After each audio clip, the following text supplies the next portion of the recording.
में आप सबका स्वागत है। हम लोग जो है पिछली क्लास से भारतेंदु हरिश्चंद्र जी द्वारा लिखित भारतवर्षोन्नति कैसे हो सकती है नामक शीर्षक की व्याख्या पढ़ रहे हैं और बड़ा ही अच्छा रुचिकर टॉपिक है। मुझे तो बहुत अच्छा लगता है पढ़ने में। आप लोगों को कितना अच्छा लगा या लग रहा है वो तो आप लोग ही बता सकते हैं, लेकिन निश्चित रूप से ऐसे राष्ट्र की कल्पना करना है, ऐसे राष्ट्र का निर्माण करना है जो हमारे लिए, देश के लिए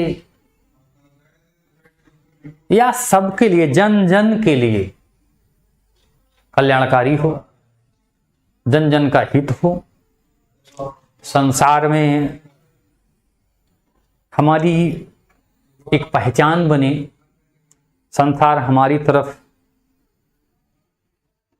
आश्चर्य की नेत्रों से देखे। इसी उद्देश्य को रख करके जो है भारतेंदु जी ने इस टॉपिक को हमारे सामने, पाठकों के सामने और खास तौर से आप लोगों के सामने जो है प्रस्तुत किया है। भारतेंदु जी का जो व्यक्तित्व है वो गद्य और पद्य दोनों में देखने को मिलता है। वैसे मैं बहुत डिटेल से बता रहा हूं। मुझे इस चीज का अच्छी तरह से, पूरी तरह से इसका आभास है कि मैं आपके लिए एक भी ऐसी कोई चीज छोड़ नहीं रहा हूं जो मुझे बताना चाहिए और मैं उसको न बताऊं। वैसे तो ये पाठ जानते हो 1-2 दिन में क्लास में पढ़ा करके खत्म कर दिया जाता है, लेकिन 7-7, 8-8 लेक्चर, 7-7, 8-8 घंटे उस क्लास पर हम आपसे डिस्कशन कर रहे हैं और आप जो पूछ रहे हैं उसको हम बता रहे हैं। तो इतनी छोटी बात नहीं है, सामान्य बात नहीं है, उसको इतना सहजता से नहीं लेना चाहिए। बस पढ़ते रहेंगे और थोड़ा सा बस क्लास को शेयर कर दीजिए, तुरंत शेयर कर दीजिए, जैसे जो बच्चे आते हैं पढ़ने रूटीन में जो हैं उनका छूटे ना। बाद में पढ़ना तो ठीक है, अच्छा होता है, वो भी कोई खराब नहीं होता है, लेकिन ये है कि जब समय से रहेंगे, जो पूछेंगे उसका तुरंत जो है जवाब मिल जाएगा। और जब जवाब मिल जाएगा तो आपको ये भी पता चलेगा कि हाँ भाई, जो हम पूछते हैं सर उसको बताते हैं। चलते हैं, शुरुआत करते हैं आज की क्लास की। आज की क्लास की शुरुआत होती है भैया, ये भारतवर्षोन्नति कैसे हो सकती है, ये शीर्षक है, जैसा कि हमने आपको पहले भी बताया है। और इस पर ये आज हमारी 7वीं क्लास है, 7वां लेक्चर है। इसके पहले हमने 6 क्लास में पढ़ा है। अब उसके बाद चलते हैं आगे। अब हमारे क्लास की शुरुआत होती है, बस चलते हैं। कहते हैं कि ऐसी चाल से उनको शिक्षा दीजिए कि वह अपना देश और कुल धर्म सीख सके। बात हो रही है स्त्री शिक्षा की। किसकी स्त्री शिक्षा की बात हो रही है? स्त्री शिक्षा या बालिका शिक्षा, स्त्री शिक्षा या बालिका शिक्षा की बात ये भारतेंदु जी कर रहे हैं। और भारतेंदु जी का कहना है, भारतेंदु जी का मानना है कि इस प्रकार से शिक्षा दी जाए। अच्छा, शिक्षा का मतलब ही क्या होता है? शिक्षा का मतलब ये होता है कि हम अपने कर्तव्य को जान सकें, अपने दायित्व को जान सकें, अपने आप को पहचान सकें। हम शिक्षित हैं, अपने दायित्व को नहीं जानते हैं, अपने कर्तव्य को नहीं जानते हैं, अपने आप को नहीं पहचानते, तो ऐसी शिक्षा का कोई मतलब नहीं है। क्या करना होगा? शिक्षा के क्षेत्र में ऐसी उपलब्धि हासिल करें जिससे क्या हो? समाज का कल्याण। देखिए, नारी या बालिका शिक्षा पर बल क्यों दिया जाता है? क्यों? कि उनके सामने इन्होंने कहा कि दो चीजें कि कुल धर्म सीख सकें। क्यों है? परिवार को संभालने और उसे क्या है, उसे संस्कारित करने में स्त्री की महत्वपूर्ण भूमिका होती है। स्त्री की महत्वपूर्ण भूमिका होती है, इसीलिए नारी शिक्षा की बात की जा रही है। अगर मां शिक्षित है तो बेटे का, बच्चे का, शिशु का, बालक का, बालिका का शिक्षित होना स्वाभाविक है। क्यों? तो पिता न किसी कार्य से वो बाहर रहता है। कहते हैं अगर मां शिक्षित है तो ये समझ लीजिए कि एक परिवार शिक्षा, स्त्री शिक्षा एक परिवार की शिक्षा के बराबर होती है। और कुल धर्म क्या करना चाहिए? परिवार, कुल माने होता है परिवार या कुटुंब। भाई अगर स्त्री पढ़ी लिखी होगी तो संतान के प्रति क्या दायित्व है, उसके प्रति हमें कैसा व्यवहार करना चाहिए, इसका भी ज्ञान उसे होगा। तो भारतेंदु जी यहां कह रहे हैं कि स्त्री शिक्षा पर हमें विशेष बल देना चाहिए और कहते हैं पति की भक्ति करें और लड़कों को सहज शिक्षा दें। क्या कहते हैं? पति की भक्ति का मतलब यहां पूजा नहीं है। पति की भक्ति का मतलब यहां पूजा नहीं है। पति की भक्ति का मतलब यह है कि इतना हो कि भाई 10 बजे आपको ड्यूटी जाना है तो आपको टाइम से नाश्ता पानी मिल जाए। आप जब घर में आते हैं दोबारा लौट करके वर्क करके, किसी की वर्किंग टाइम ज्यादा होती है, किसी की वर्किंग टाइम कम होती है, तो कम से कम आपको एक गिलास पानी दे सके, आपके दिन भर की जो थकान है वो थकान अपने व्यवहार से दूर कर सके। ये नहीं कि आप बाहर से थके और परेशान होकर के घर आए हैं दिन भर की वर्किंग से, और घर आए फिर भी घर में सुकून न हो, शांति न हो, आने के बाद कलह हो, तो फिर जीवन कैसा हो जाता है? कष्टमय हो जाता है। अच्छा, एक बात और है, ऐसा नहीं है कि अगर एक परिवार के किसी एक सदस्य का जीवन कष्टमय होगा तो दूसरे का नहीं होगा। तो परिवार की सुख शांति जो है वो भी नष्ट हो जाने वाली है। इसलिए क्या करना होगा भाई? हमें इसी प्रकार के नाना प्रकार के मत के लोग आपस में बैठ छोड़ दें। यह समय इन झगड़ों का नहीं है। हिंदू, जैन, मुसलमान सब आपस में मिलिए। जाति में कोई चाहे ऊंचा हो चाहे नीचा हो, सबका आदर करिए। जो जिस योग्य है उसे वैसा मानिए। छोटी जाति के लोगों को भी तिरस्कार करके उनका जी मत तोड़िए। सब लोग आपस में मिलिए। जब शिक्षा का प्रसार होगा, शिक्षा का उदय होगा, तो जो भारत में विभिन्नता है, जाति के नाम पर, धर्म के नाम पर, मत के नाम पर, मजहब के नाम पर, संप्रदाय के नाम पर, लिंग के नाम पर, आयु के नाम पर आदि जो भी विभिन्नता है, जिसके कारण हमारे अंदर संस्कार या संघर्ष बना हुआ, संघर्ष का ही संस्कार है। बता दिया भाई छोटी जात क्या रे, इससे मत बोलना भाई। क्यों? ये जो संघर्ष ना, ये हमारे संस्कार में ही बस गया है। क्यों कारण? अशिक्षा के कारण। अगर हम पढ़े लिखे हों, हम समझदार हों, हमारे अंदर ये हो कि भाई ये भी इंसान है, ये भी भारत का निवासी है, भले ही किसी भी जाति, धर्म, संप्रदाय, वर्ग, लिंग आदि का हो, इससे मतलब नहीं है वो भारत का निवासी है। भारत के निर्माण में भारत को आगे बढ़ाने में अपना पूरा योगदान दे रहा है। अगर हमारी मानसिकता ऐसी हो जाए, और ये मानसिकता होगी कैसे? शिक्षा के प्रभाव के कारण, या शिक्षित समाज में ही क्या सकते हैं भाई? शिक्षित समाज में हमें क्या करना होगा? ऐसी मानसिकता को प्रस्तुत करना होगा, ऐसी मानसिकता को लाना होगा। और इस मानसिकता को लाने के लिए केवल एक मार्ग है, और वो मार्ग है शिक्षा का मार्ग। तो उस मार्ग को हमें क्या करना होगा? मजबूती से पकड़ना होगा, और उस रस्सी से, उस डोर से, ज्ञान के आलोक से सबको, स्त्री पुरुष, नर नारी, जाति, धर्म, संप्रदाय आदि के भेद को छोड़ करके सबको ज्ञान के मार्ग से जोड़ना होगा। जिसे कहा जाता है ना, अस्तो माँ सदगमय, तमसो माँ ज्योतिर्गमय, असत्य से सत्य की ओर ले जाना है। अज्ञानता के अंधकार से प्रकाश की ओर ले जाना है, ज्ञान के प्रकाश की ओर ले जाना है।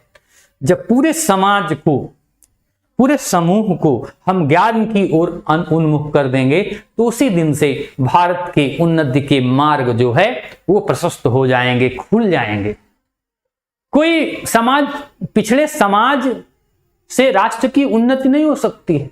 जब समाज उन्नत होगा, जनता उन्नत होगी, जब क्षेत्र उन्नत होगा, जब शहर, सिटी और प्रदेश उन्नत होगा, तब जाके राष्ट्र उन्नत होता है। राष्ट्र के जो अंग हैं, राष्ट्र के जो छोटे छोटे हिस्से हैं, जब क्या होगा, जब वो पुष्ट होंगे, वो मजबूत होंगे, वो उन्नति की ओर अग्रसर होंगे, तो निश्चित रूप से राष्ट्र की भी उन्नति होगी। समझ में आ रहा है? कुछ पूछना तो है? कुछ पूछना है आपको? जल्दी बताइए। कहीं पे भी आप कह रहे हैं अपने लड़कों को अच्छी से अच्छी तालीम दो। तालीम का मतलब बेटा शिक्षा। सब लोगों को क्या करना है? अपने बच्चों को अच्छे से अच्छे पढ़ाने की कोशिश करना है। उनके शिक्षा, संस्कार, आचरण, सबको पवित्र करने का, सबको शुद्ध करने का दायित्व तो निभाना है। अगर हम अपने बच्चों को संस्कारित कर गए, अपने बच्चों को शिक्षित कर गए, तब फिर क्या हो जाएगा? कुछ भी बचने वाला नहीं है। शिक्षा वह साधन है बेटा, शिक्षा वह साधन है जो क्या कर सकता है? रंक को राजा बना सकता है और राजा को रंक बना सकता है। कैसे रंक बना सकता है? शिक्षा का क्या करके? मिस यूज करके, दुरुपयोग करके। ज्ञान का अगर आप सदुपयोग करेंगे तो निरंतर उन्नति के मार्ग पर अग्रसर होंगे। अगर ज्ञान का दुरुपयोग करेंगे तो क्या हो जाएगा? अवनति के गर्त में समाहित होने में पल भर नहीं लगेगा। आप लोगों ने एक पाठ पढ़ा हो या कभी न पढ़ा हो कि शास्त्राणि धीपत्ति भवन्ति मूर्खा। जो लोग शास्त्र कहते हैं, शास्त्र पढ़े हुए लोग भी मूर्ख होते हैं ना। चार ब्राह्मण कुमार थे, पढ़ने के लिए गए थे बनारस, वहां से पढ़ करके आए थे, तो वहां से 4 सिद्धांत लेकर के आए थे। आप लोगों ने इस कहानी को पढ़ा होगा और इस कहानी का मकसद अंत में क्या जाता है कि नदी क्या कहते हैं कि आपत्ति के समय पत्ते का सहारा ले लेना चाहिए। तो पलाश का एक पत्ता नदी में जाता रहता है, उसमें एक तैरने की बात करता है, फिर बैठता है कि अर्धनाशो समुत्पन्नो अर्धम तदित पंडिता करके उसकी गर्दन को क्या कर लेता है? उसके धड़ से अलग कर लेता है। क्या है? हमें ज्ञान को, हमें बुद्धि को, हमें अपने ज्ञान को कहाँ लगाना है, ये भी हमें आना चाहिए। शिक्षा के साथ संस्कार का मतलब यही है कि अपने ज्ञान को कैसे हम जीवन में प्रयोग करें, यह भी हमें आना चाहिए। ठीक है ना? आप लोगों को मेरी बात समझ में आ रही होगी कि पेंशन और वजीफा या नौकरी का भरोसा छोड़ो, लड़कों को रोजगार सिखलाओ। क्या करो भाई? वजीफा को छोड़ो, पेंशन को छोड़ो, नौकरी को छोड़ो, और ये क्या करो भाई? अपने लड़कों को रोजगार सिखलाओ, रोजगार के अवसर प्राप्त करने के लिए कहो। रोजगार क्या है? ऐसा नहीं है, कुछ ना कुछ करना है। रोजगार का मतलब है कि कर्म से जोड़ो, कर्म से जोड़ो, दायित्व से जोड़ो। अपने जीवन की जो लापरवाही है, जो अकर्मण्यता है, उस भाव को दूर करिए। जब उस जीवन से अकर्मण्यता का भाव दूर होगा तो निश्चित रूप से हमारे जीवन में खुशहाली का आगमन होगा। बेरोजगारी का एक प्रमुख कारण ये भी है कि जिसके लिए हम योग्य ही नहीं हैं, जिसके लिए हम पात्र ही नहीं हैं, उसी काम को हम क्या करते हैं? उसी काम का चयन करते हैं, उसी काम का चयन करते हैं। इसलिए भी बेरोजगारी एक प्रमुख कारण है। अगर हम अपनी योग्यता के अनुसार कार्य का चयन करें, अपने दायित्व का चयन करें, तो निश्चित रूप से आपको अच्छा से अच्छा कर सकते हैं। ठीक है ना? आगे चलते हैं। विलायत भेजो, छोटेपन में मेहनत करने की आदत सिखलाओ। बचपन से ही विदेश भेजो भाई पढ़ने के लिए, और छोटेपन में ही, बचपन से ही बचपन से ही उनके अंदर ये संस्कार डालिए कि भैया बिना पढ़े बिना मेहनत के संसार में कुछ भी मिलने वाला नहीं है। जब इस तरह का संस्कार बचपन से ही आप डाल देंगे तो उनके स्वभाव में, उनके व्यवहार में, उनके आचरण में कर्म की प्रवृत्ति जागृत होगी, कुछ करने की ललक होगी। और जब वह कुछ करने की ललक बनी रहेगी तब क्या हो जाएगा, तब हम विकास की ओर अग्रसर होंगे, तभी हम अपना कल्याण कर सकते हैं। अगर उनके अंदर यह संस्कार आ गया कि बिना कुछ किए ही सब कुछ होने वाला है, पापा तो कर ही रहे हैं, तो निश्चित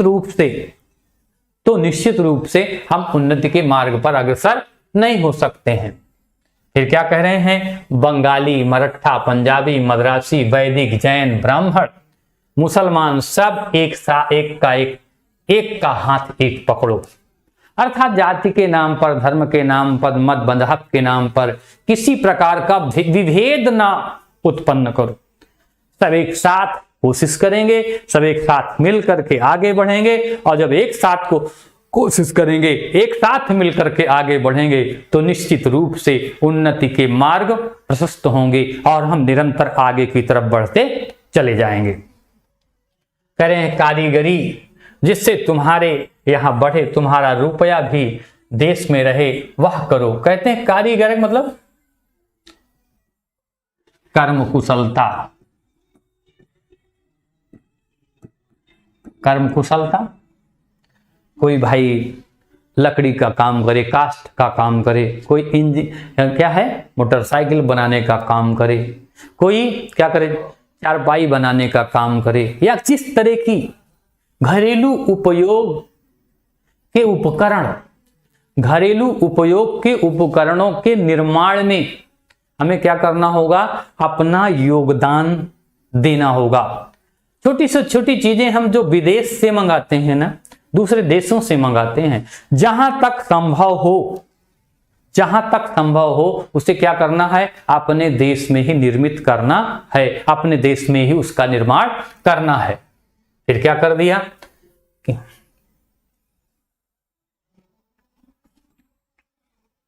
देखो जैसे हजार धारा होकर गंगा समुद्र में गिरती है, वैसे ही तुम्हारी लक्ष्मी हजार तरह से इंग्लैंड, फ्रांस, जर्मनी, अमेरिका को जाती है। कहते गंगा की धारा, अनेकों धाराएं कहां पहुंच जाती हैं भाई, अनेकों धाराएं कहां पहुंचती हैं, जाकर के समुद्र में, बंगाल की खाड़ी में गिरती हैं। ठीक उसी प्रकार से हमें क्या करना होगा, हमें भी ऐसी कोशिश करनी होगी, हमें भी ऐसा प्रयास करना होगा कि जिस तरह से हमारे देश का गंगा की धारा के समान जा करके विदेशों में हमारा रुपया पहुंच जाता है, ये कोशिश करनी होगी कि हमारा रुपया विदेशों तक न पहुंचे।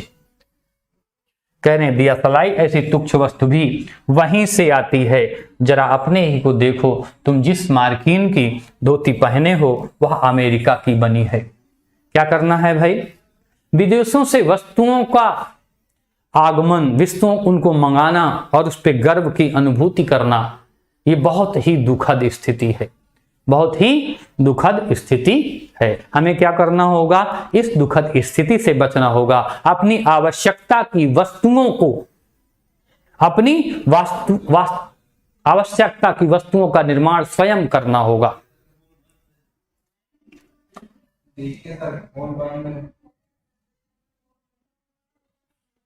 कह रहे हैं जिस लंकलाट का तुम्हारा अंगा है, जो तुम कुर्ता पहने हो, इस पर भी तुम्हें गर्व होता है। अंगा माने बेटा कुर्ता। क्या करता है, वह भी तुम्हारे यहां का नहीं है। तुम कैसे हो कि हर चीज के लिए, हर वस्तु के लिए दूसरे पर निर्भर हो, दूसरे पर आश्रित हो। अपनी कोई भी चीज आपकी नहीं है, अपनी कोई भी चीज अपने आप फिर से नहीं है। क्या करना होगा, उसका निर्माण करना होगा। अपनी आवश्यकता की वस्तुओं का निर्माण, स्वयं के लिए वस्तुओं का निर्माण करना होगा। लापरवाही नहीं, देश की उन्नति में अपना भरपूर योगदान देना होगा, भरपूर सहयोग करना होगा। कह रहे हैं वह इंग्लैंड का है, फरासीस की बनी कंघी से तुम सिर झाड़ते हो। जो तुम्हारा कुर्ता है वो क्या है भाई? ये कुर्ता कहां पहन रहे हैं? इंग्लैंड का पहन रहे हैं। और इसमें भी क्या है? इसमें भी क्या है? इसमें ये है कि हमारी जो क्या है, हमारी जो मन स्थिति है, हमारे मन में जो भाव हैं उसको क्या करना होगा भाई? फिर से सकारात्मक रूप से प्रस्तुत करना होगा। और जर्मनी की बनी चरखी की बत्ती तुम्हारे सामने जल रही है। क्या है? सब चीजें विदेशी हैं। छोटी सी छोटी चीज हम विदेश की प्रयोग करते हैं और उसमें गर्व की अनुभूति करते हैं। गर्व की अनुभूति करने का मतलब क्या है? बड़े अहम का बात होता है। बताते हैं, ये हमारी वॉच जो है अमेरिका से आई। बहुत से मेरे दोस्त हैं, पर्सनल दोस्त की बात मैं करता हूं, यहां से तो अलग भी बात करता हूं। बताते हैं कि ये भैया ये जो है अमेरिका से घड़ी हमारे अंकल लाए हैं।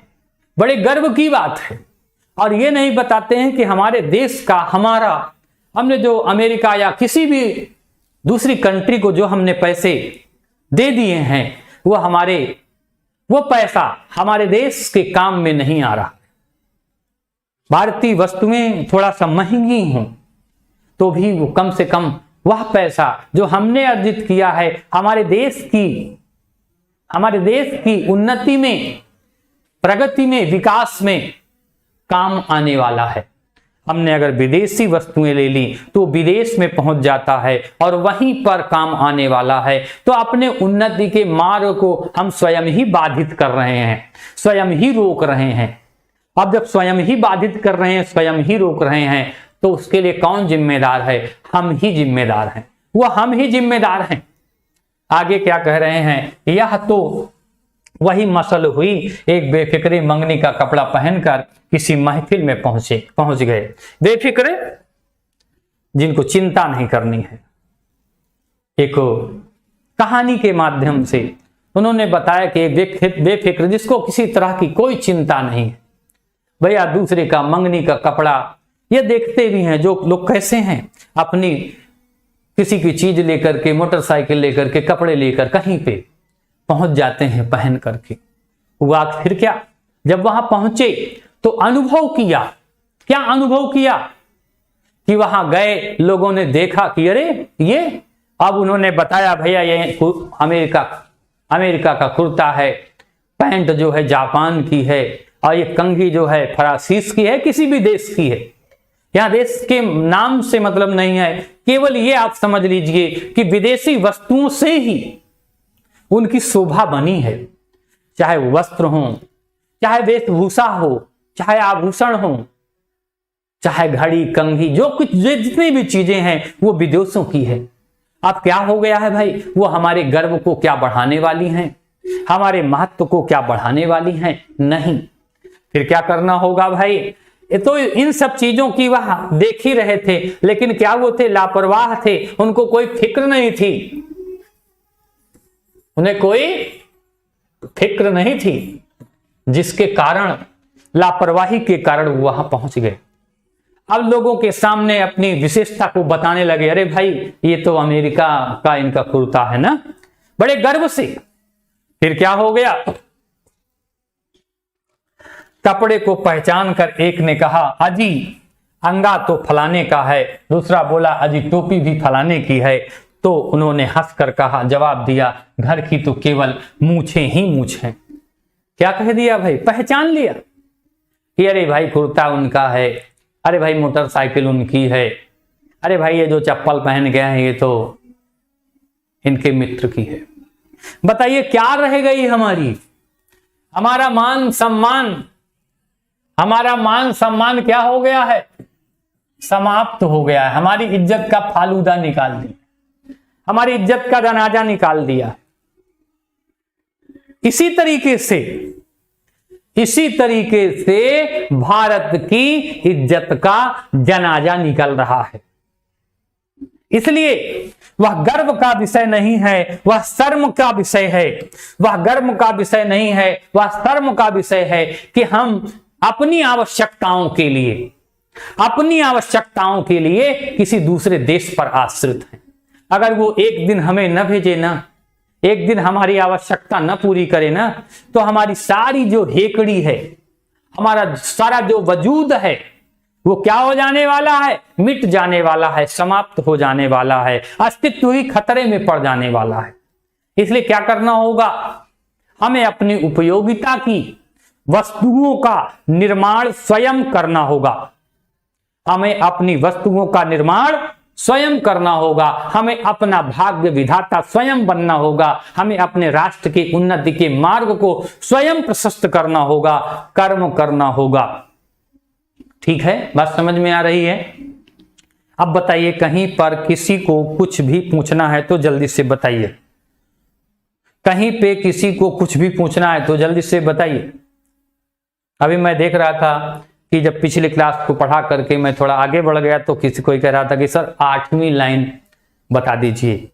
तो पिछले बार स्लाइड में शायद होगा, अगर भी मैं देखता हूं। जल्दी से बताओ बेटा। देखो, अगर जब पूछने का मौका दिया जाए उसमें तुरंत पूछ लीजिए।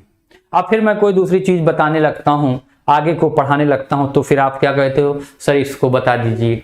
फिर कैसे होता है? ये थोड़ा सा मतलब आप व्यवस्थित हो जाता है, सिस्टम से हट जाते हैं। तो सिस्टम पर रह करके अगर हम पूछते रहेंगे, जैसे अब मैं पूछ रहा हूं कि भाई बताओ क्या पूछना है, इस समय तुरंत पूछ लीजिए, कोई लापरवाही नहीं। और जो पूछेंगे बता दूंगा। अगर मैं कोई चीज बताता हूं, इसी में बेटा, इसी स्लाइड की चौथी लाइन देखिए, ये है चौथी लाइन, 1 2 3 4, ये है चौथी लाइन। देखिए, ये कह रहे हैं यह तो वही मसल हुई। मसल माने कहावत, मसल माने कहावत। यही मसल हुई कि एक बेफिक्रे, एक लापरवाह व्यक्ति ने क्या किया? मंगनी का कपड़ा, मंगनी माने मांग करके, उधार लेकर के, किसी से रिक्वेस्ट करके उनकी शर्ट लिया, पैंट लिया, कपड़े पहने और पहन करके चला गया। वो देखो, दूसरे का कपड़ा लेना, जिसको सब लोग पहचानते हैं, जानते हैं, जब वहां जाओगे आप ना, सोचोगे कि हम दूसरे का कपड़ा पहन के आए, हमारा मान सम्मान होगा, हमारी इज्जत होगी, तो वहां इज्जत होने वाली नहीं है। क्यों? क्योंकि वो तुरंत पहचान लिया जाएगा, भाई कुर्ता तो इनका है, इनके पास तो कुछ नहीं है, ये तो कंगाल ही है। इसलिए अपनी जो वस्तु स्थिति है, अपनी जो चीजें हैं, उसी से हमारा मान सम्मान बढ़ने वाला है। कहने का भाव ये भी है कि हम विदेशी वस्तुओं को जब अपने ऊपर धारण करते हैं, उसका प्रयोग करते हैं, और जब हम गर्व से ये बताते हैं कि भाई ये किसकी है, ये जापान की बनी है, ये अमेरिका की बनी है, तो वास्तव में यही अर्थ निकलता है कि आप बिल्कुल नकारा हो, अपने देश में इस तरह की वस्तुओं का निर्माण नहीं कर सकते हो, आप लापरवाह हो। ऐसा कहने से बस यही बिल्कुल आचरण होता है कि दूसरे की वस्तुओं का उपयोग करते हो और गर्व की अनुभूति करते हो। दोनों चीजें एक जैसी नहीं हो सकती बेटा, दोनों एक जैसे नहीं हो सकती। अगर हम विदेशी वस्तु का, परदेशी वस्तु का उपयोग करते हैं तो ये गर्व का विषय नहीं है, ये शर्म का विषय है। लेखक कहते हैं कि ये गर्व का नहीं भैया, ये शर्म का विषय है कि हम अपनी वस्तु के लिए, अपने उपयोग के लिए भी वस्तुओं का निर्माण नहीं कर सकते हैं। हमें अपने लिए तो भाई करना ही पड़ेगा ना।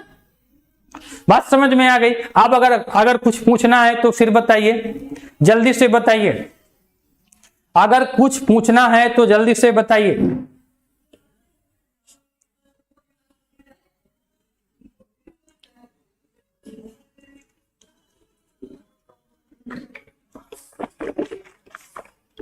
जल्दी बताइए,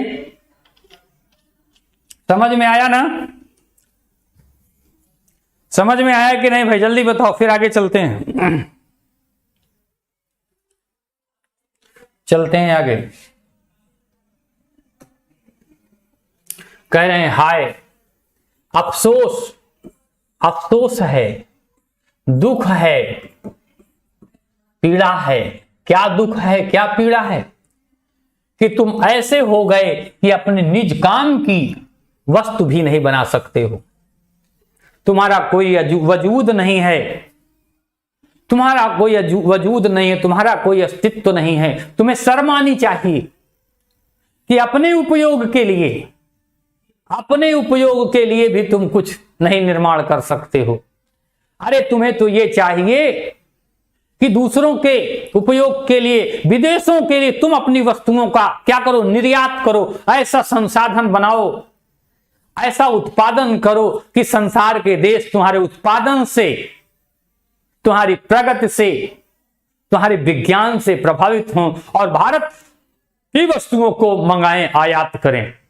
लेकिन अपने लिए नहीं बना पा रहे हो, तुम दूसरों पर आश्रित हो, तो दूसरों का पालन क्या करोगे? कहने का भाव यही है कि हमें क्या करना चाहिए, अपना तो पालन करना ही है, अपने आवश्यकता की चीजों का निर्माण करना ही है, भारत की आवश्यकता की पूर्ति करनी ही है। लेकिन और क्या करना होगा, अन्य देशों को भी हम अपनी वस्तुओं का निर्यात करें, जिससे भारत की क्या हो जाएगी भाई, भारत की आर्थिक स्थिति क्या हो जाएगा, भारत की आर्थिक स्थिति क्या हो जाएगी, सुदृढ़ हो जाएगी। सुदृढ़ का मतलब होता है मजबूत। अगर हम अपनी वस्तुओं को विदेशों में भेजने लगे, वहां से पैसा आने लगे, तब क्या हो जाएगा, भारत संपन्न हो जाएगा, भारत उन्नति के मार्ग पर अग्रसर हो जाएगा। यही करना है। लेकिन होता क्या है, होता इसके विपरीत है। हमारा पैसा विदेशों को जा रहा है। हमें ऐसी तकनीकी अपनानी होगी, हमें ऐसा विज्ञान अपनाना होगा, हमें ऐसा कर्म करना होगा कि विदेशी रुपया हमारे देश में आए। और जब विदेशी रुपया हमारे देश में आएगा तो हम उन्नति के मार्ग पर आगे बढ़ जाएंगे। इसलिए क्या करना है, खूब पूर्ण मानसिकता से, पूर्ण समर्पण के भाव से, पूर्ण दायित्व से हमें अपने कर्तव्य का निर्वहन करना होगा।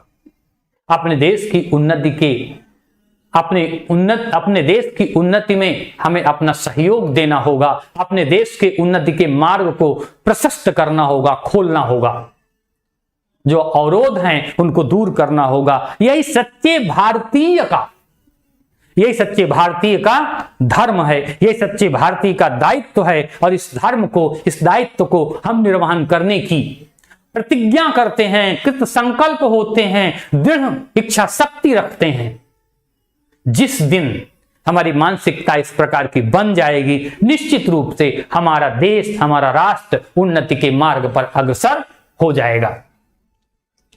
भाइयों, अब तो नींद से चौंको, कह रहे हैं जो आलस्य में हो, जो नींद में हो, उससे क्या करो, जागो और ऐसा कर्म करो कि संसार में आपकी एक अलग से ही पहचान बन जाए। और जब अलग से पहचान बन जाएगी तो निश्चित रूप से आप उन्नति के मार्ग पर अग्रसर हो जाएंगे। अपने देश की सब प्रकार की उन्नति करो। जैसे भी देश किसका है भाई, अपना है, स्वयं का है। तो स्वयं की उन्नति के लिए, आपकी उन्नति के लिए, आपकी देश की उन्नति के लिए आपको ही प्रयास करना होगा, आपको ही कोशिश करनी होगी। अगर इस प्रकार की कोशिश प्रयास हम करेंगे तो निश्चित रूप से हमारा देश जो है उन्नति के मार्ग पर अग्रसर होगा, उन्नति के मार्ग पर बढ़ेगा। इस कहते हैं जिसमें तुम्हारी भलाई हो वैसी ही किताब पढ़ो। ऐसा किताब पढ़ो जिससे तुम्हारा कल्याण हो, जिससे तुम्हारा हित हो।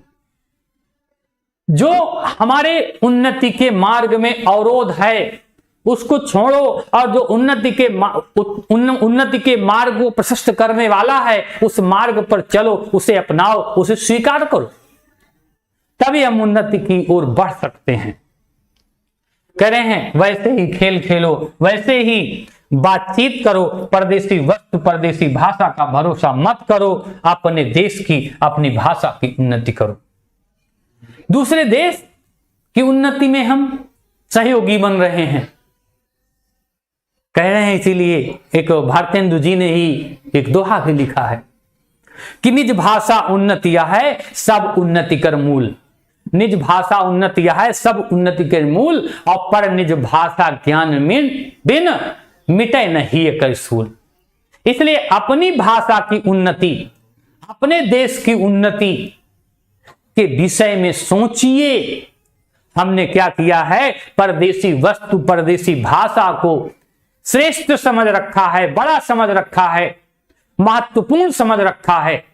इसीलिए हम क्या करते हैं, इसी की उन्नति के लिए रात दिन प्रयासरत रहते हैं, जाने अनजाने में।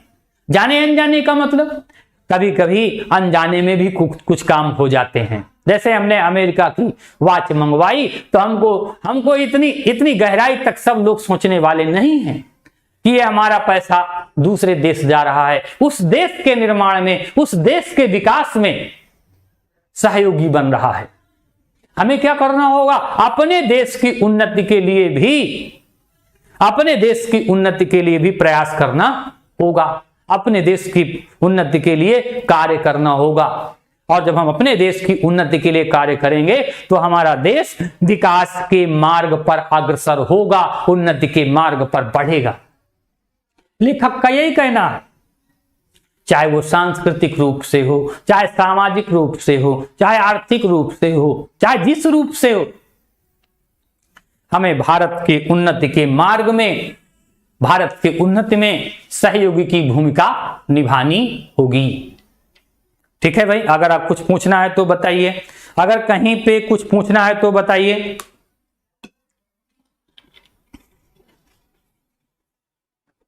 जल्दी से बताइए, कहीं पे कुछ पूछना है तो जल्दी खटाखट, फिर चलते हैं। अगर कहीं पे किसी को कुछ पूछना है तो बताइए, या पीछे ऐसी कोई चीज छूट गई है तो बताइए। 1-2 मिनट का फिर आपके लिए टाइम है, जल्दी से बताइए। समझ में आ रहा है बेटा? अगर समझ में आ रहा है तो सब लोग लिख दो कि हाँ आ रहा है, क्लियर है। समझ में आ रहा है तो लिखिए क्लियर है, नहीं समझ में आ रहा है तो उसको बताइए कहां समझ में नहीं आ रहा है, जल्दी बताइए।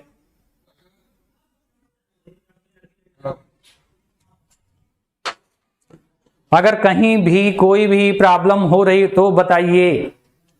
चलिए और बताइए, और बताइए।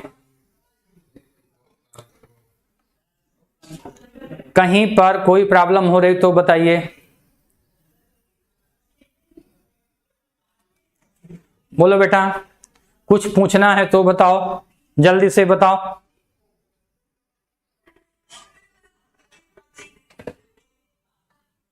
किसी को कहीं पर कोई भी दिक्कत है तो बताइए। किसी को कहीं पर कोई भी दिक्कत है, जल्दी बताइए। ठीक है, कुछ पूछना है बेटा, कुछ पूछना है? अच्छा, फर्स्ट स्लाइड की 8वीं लाइन, चलिए देखते हैं। ये आपकी फर्स्ट स्लाइड हो गई और ये 8वीं लाइन देखता हूं भाई। तो 1 2 3 4 5 6 7 8 ना, यही है कि सब लोग आपस में मिलिए, यही है ना भाई? यही है जहां मैंने लाइन खींची, जल्दी बताइए। हाँ, समझ में आ गया? यही लाइन है जो मैंने अंडरलाइन की है, जल्दी से बताइए। इसको भी आपको बता दें, यही है। ओके करिए जल्दी से। इसके कहने का मतलब यह है भाई, सब लोग आपस में मिलिए। जाति धर्म मत मजहब रीति नीति स्त्री पुरुष किसी भी आधार पर विभिन्नता का भाव मत स्थापित करिए। विभिन्नता का, अच्छा, छोटी जाति के लोगों को तिरस्कार करके उनका जी मत तोड़िए। यही तो कह रहा हूं जाति के आधार पर, धर्म के आधार पर उनका अपमान करके, तिरस्कार का मतलब क्या होता है? अपमान, बेइज्जती करके उनकी बेइज्जती करके उनके मन को दुख मत पहुंचाइए। सबको सम्मान मिलना चाहिए। जाति के नाम पर, धर्म के नाम पर हम उनके प्रति दुर्व्यवहार न करें। दुर्व्यवहार का मतलब गंदा व्यवहार, गंदा व्यवहार का मतलब रूखा व्यवहार, रूखा व्यवहार का मतलब असम्मानित भाषा, असम्मानित आचरण, असम्मानित भाषा या असम्मानित आचरण को हम उनके प्रति न करें। इसलिए क्या करना होगा भाई? उनका तिरस्कार न करें, उनका अपमान न करें, मान के साथ, सम्मान के साथ उनके साथ बातचीत करें, उनका सहयोग करें। और जब इस तरह की प्रवृत्ति हमारे मन में उदित होगी, उत्पन्न होगी, तो निश्चित रूप से भारत उन्नति के मार्ग पर अग्रसर होगा। सब लोग आपस में मिलिए, न जाति के आधार पर, न धर्म के आधार पर, न कर्म के आधार पर विभेद मत करिए। सब एक साथ मिल करके भारत के निर्माण में, भारत की उन्नति में क्या करो? सहयोग करें। और यही सहयोग, यही उन्नति का मार्ग प्रशस्त करने का जो आपकी मानसिक स्थिति है, यही भारत को उन्नतिशील बनाने में क्या करेगा भाई? महत्वपूर्ण भूमिका निभाएगा, महती भूमिका निभाएगा, अपना योगदान करेगा। अब तो समझ में आ गया बेटा? अब क्या पूछना है? अब भी बता दो, जल्दी से बता दो अगर कुछ पूछना है तो, ठीक है ना? जल्दी से बताओ कुछ पूछना है तो, वरना क्लास को अब खत्म किया जाएगा। अगर कुछ भी पूछना है तो बताइए, जल्दी से बताइए।